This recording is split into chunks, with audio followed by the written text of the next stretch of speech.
बटाटा पोळी बनवण्यासाठी थंड करून बटाटे खिसून घेतलेले आहेत. त्यात लाल तिखट, धनेपूड, अख्खे जिरे, आलं लसूण पेस्ट, हळद, मीठ आणि कसुरी मेथी घातलेली आहे. कोथिंबीर घातल्यास बटाट्याचा गोळा सैलसर होतो, म्हणून मी कसुरी मेथी घातलेली आहे, जेणेकरून गोळा घट्ट तयार होतो.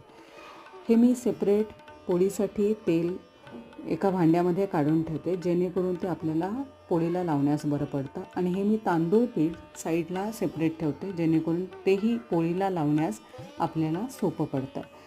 बटाट्याचा गोळा घट्ट झाल्यामुळे सैलसर जो आपण गव्हाचं पीठ तयार करतो त्यामध्ये भरण्यास सोपं पडतं आणि गोळा उत्तमरित्या तयार होतो. हे माझे मोठमोठे गोळे तयार झालेले आहेत.